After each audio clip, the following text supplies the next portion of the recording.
Nabila akan memaparkan sedikit materi pelajaran sejarah kebudayaan Islam kelas 9 bab 4, yaitu Syekh Abdul Rauf As-Singkili. Mari kita simak penjelasannya berikut. Syekh Abdul Rauf As-Singkili. Nah, pertama di sini akan dibahas mengenai biografi Syekh Abdul Rauf As-Singkili. Siapa sih Syekh Abdul Rauf As-Singkili itu? Syekh Abdul Rauf As-Singkili atau disebut juga dengan Syekh Abdul Rauf Singkel adalah ulama besar dan tokoh tasawuf yang berasal dari Aceh yang pertama kali membawa dan mengembangkan tarekat Syatariyah di Indonesia.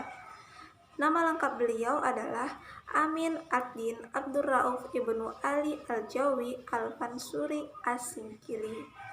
Beliau lahir di Singkel, Kabupaten Aceh Selatan pada tahun 1204 Hijriah atau 1615 Masehi. Ayahnya seorang guru dan mubaligh yang bernama Ali dari Persia atau Arabia yang datang dan menetap di Singkel, Aceh pada akhir abad ke-13.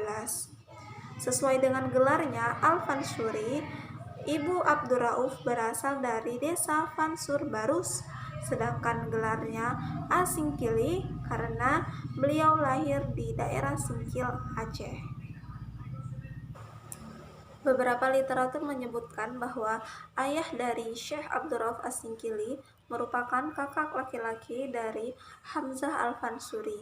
Ini merupakan seorang ulama dan ahli filsuf yang terkenal dengan pietismenya. Namun, ada pula yang menyatakan bahwa ayah Singkel, yakni Syekh Ali, adalah seorang Arab yang telah mengawini wanita setempat dari Fansur, sebuah kota pelabuhan tua di Sumatera Barat. Kemudian keluarga itu menetap di sana. Nah, yang kedua di sini akan dibahas mengenai pendidikan yang ditempuh oleh Syekh Abdul Rauf As-Singkili.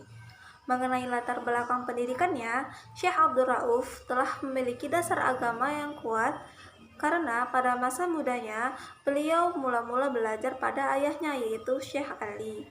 Ia kemudian belajar juga kepada ulama-ulama di Fansur dan di Banda Aceh.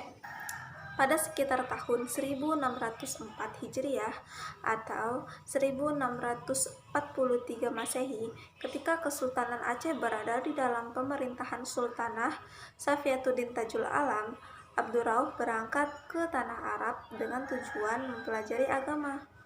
Nah, beliau mengunjungi pusat-pusat pendidikan dan pengajaran agama yang berada di sepanjang jalur perjalanan hajinya antara Yaman dan Mekah. Ia kemudian juga bermukim di Mekah dan Madinah untuk menambah pengetahuan ilmu Al-Quran, hadis, fikih, dan tafsir, serta mempelajarinya. Selama beliau berada di dalam perjalanan haji tersebut, tercatat sekitar 19 guru yang pernah mengajarinya berbagai disiplin ilmu Islam, selain 27 ulama terkemuka lainnya.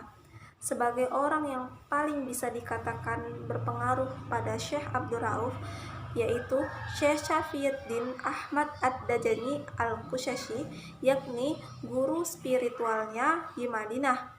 Darinya, Abdul Rauf mendapatkan ijazah dan qirqah untuk menjadi khalifah dalam tarekat Syatariyah.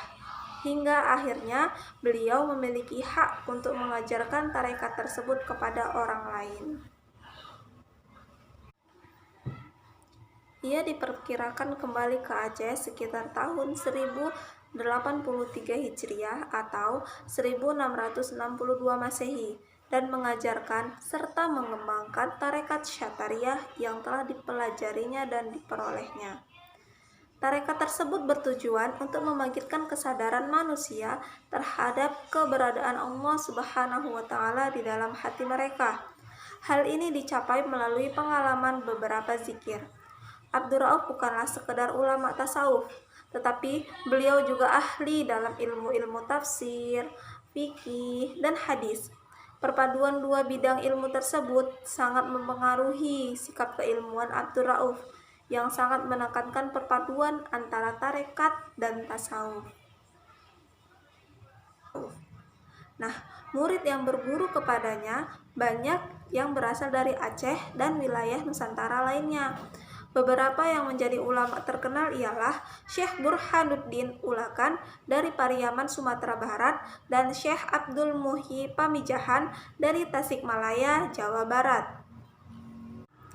Karena pola pemikiran Abdurrauf yang menarik hati Kesultanan Safiyatuddin yang pada saat itu memerintah pada Kesultanan Aceh, Abdurrauf akhirnya diangkat sebagai Qadi Malik Al-Adil yang bertanggung jawab atas administrasi masalah-masalah keagamaan.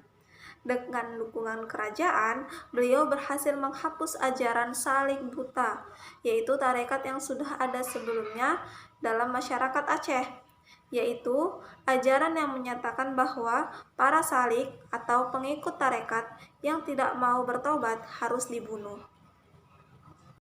Demikian penjelasan mengenai Syekh Abdurrauf As-Singkili. Semoga dapat dipahami dan memberikan manfaat bagi teman-teman sekalian. Terima kasih.